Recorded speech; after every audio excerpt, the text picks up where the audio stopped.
cafe anywhere.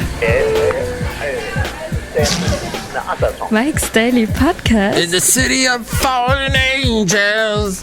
I was just talking to somebody about the Tenacious D movie and how crazy Mike's Daily Podcast that movie is, but it's Mike Matthews. This is episode 2350.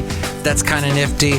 That's 2350. And how are you today? So, this was a Monday. Oh, I hate Monday. So, Monday is the first day of the week in my world. Mike's Daily Podcast. Probably in yours too. And it's rainy and it's dark and it's not the best of days. So Mike's and it's a 13th Daily today.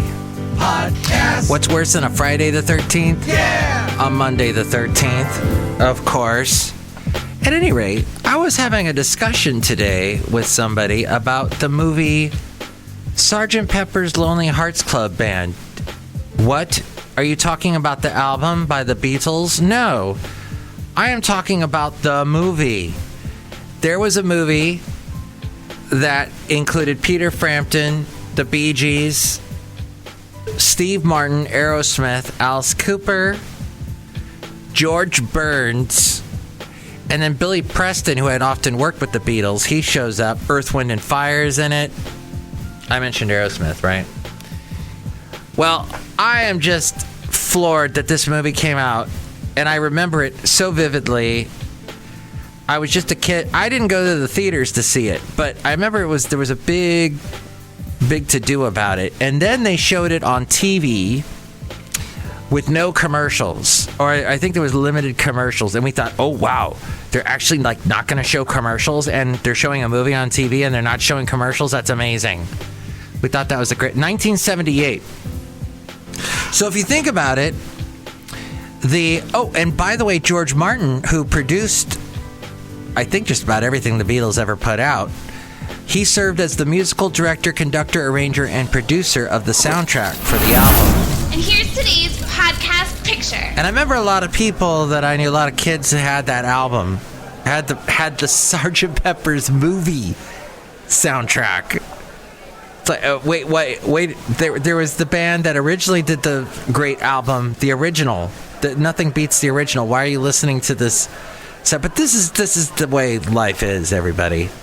This is just how some people forget about the original and how important it was. But I'm very curious what John Lennon may have, because he was alive at this time, what he would have thought of this production. Basil. The late great Basil the Boxer, everybody. Yes. Well, although Universal had high hopes for the movie, that's right, Basil the Boxer, who I watched many a movie with Basil.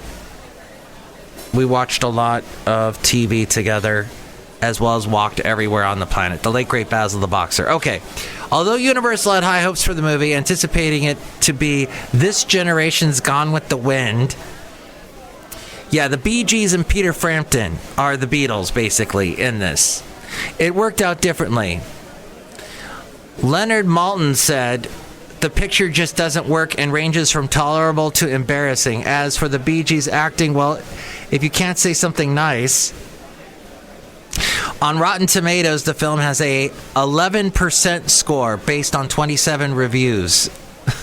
with an average rating of 3.9. The site's critical consensus reads, I thought you might like to know that the Beatles, aka the act you've known for all these years, are ill-served by this kitschy, aggressively whimsical fantasy film that is most certainly not a thrill.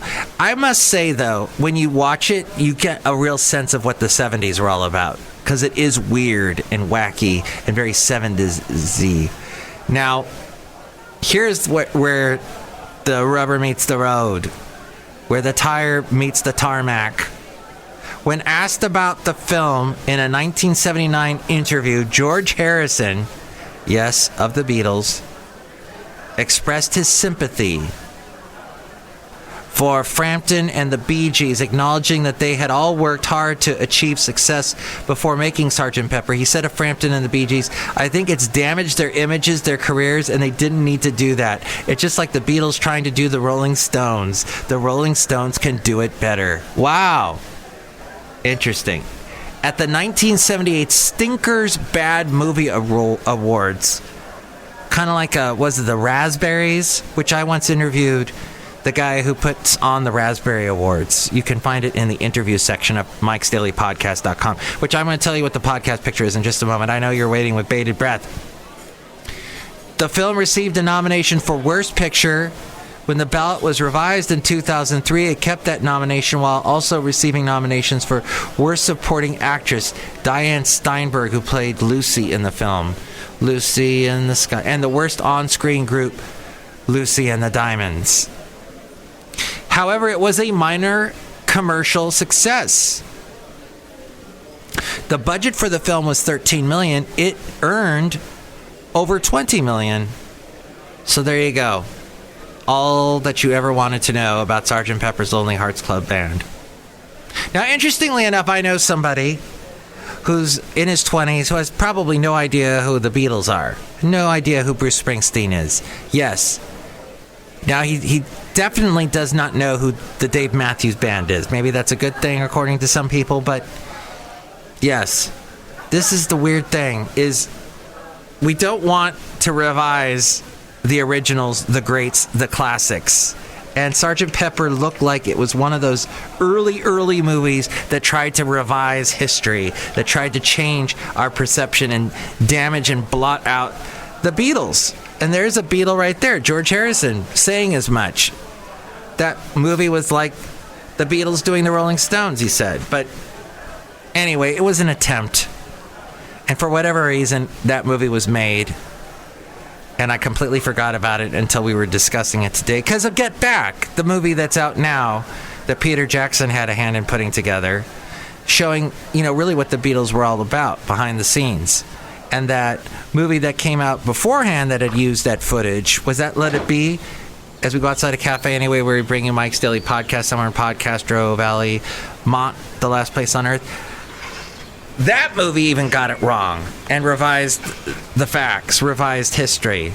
Get Back is more close to what it was about because Paul McCartney had a hand in making the movie and helping out Peter Jackson with trying to get the facts right. And the podcast picture today is of a phone. No, wait. No, that's not an exciting picture. How about this one? It's of a very irate person who I took a picture of on the street. Sorry about that, sir. I didn't mean to take a picture of you. My phone just happened to... I was trying to check the weather because of all the rain. And we got... This part of the show is frustrating. Because I never know what to tell you, what to do, what the podcast picture is. It'll be something recent. How about that? All right, so being creative has its pitfalls where you can't find a way to get from point A to point B like I'm having now. So you have to get into your creative brain. Some people think that creativity is a gift, not a GIF, like one of those things that you see on your smartphone, but a gift, something only bestowed upon the Vincent van Goghs or Van Goghs, or whatever you call him. But the truth is, creativity isn't a gift. It's a skill, and it's a skill that anyone can get better at over time with the right kind of practice.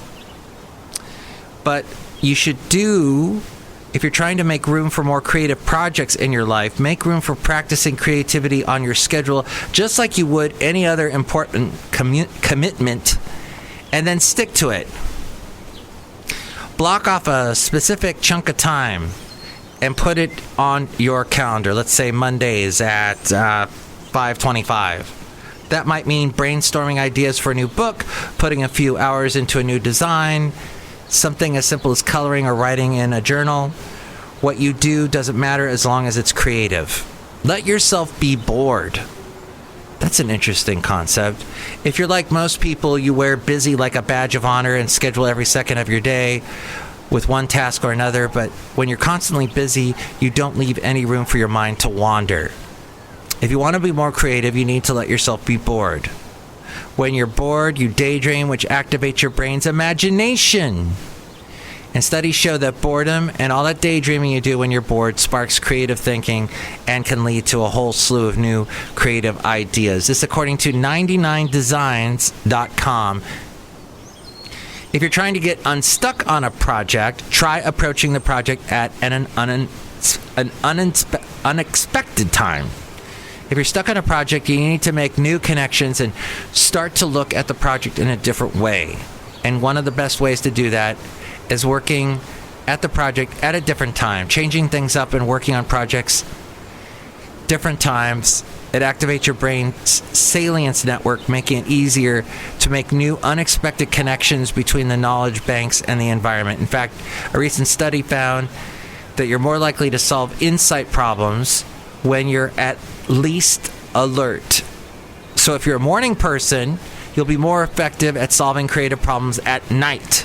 This is likely because thinking creatively requires different areas of the brain. So while you definitely want to tackle analytical problems when you're at your peak level of attention and focus, more creative problems can actually benefit from a more relaxed mind. So in a nutshell, if you're stuck on a project, try working at a different time, an unexpected time. Or go for a walk. Change of scenery, getting outside. That can help. Especially outdoors. It's been shown to increase creative output up to 60%, likely because spending time outside can activate all three of the brain's creativity networks. Try something outside of your creative comfort zone if you want to try to make your creativity even better. If you're a designer, try writing a poem. If you're a writer, try practicing a new instrument, that kind of thing. Become an idea machine. Every morning without fail, this one guy tried to sit down and write down 10 to 20 new ideas. They don't have to be good. They don't have to lead to any big business idea, says the author. The only criteria is that they be new and interesting. Forcing yourself to write down new and interesting ideas on a daily basis engages all three of your creativity networks: the imagination network, the execution attention network, and the salience network, since you're looking for new connections between concepts you already know. And that's all from 99designs.com. Outside a cafe anyway, somewhere in Podcastro Valley, Mont, the last place on earth. Look who's here. Hello, Michael Masters, Madame Rootabega, and yes, it's very interesting. Being creative. Ooh, Sgt. Pepper's Lonely Hearts Club Band. What's that? It's an album by the Beatles. Do you like the Beatles? Yes. Do you like Bruce Springsteen? Yes. Do you like Dave Matthews? No.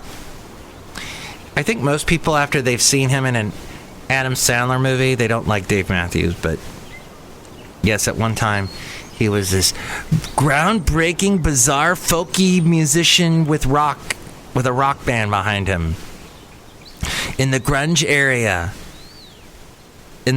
era, rather, he was like this new, different thing. And then people got sick of him. Look who else is here. Hello there, Mike. This is Valentino, the parking attendant. And this is Bison Bentley. Do you know that? Mike, we hear that you was talking about being creative day. Yeah, creativity. Do you know that? Yes, I was. It was very good. And people learned a lot of great stuff listening to the podcast, and it helped them.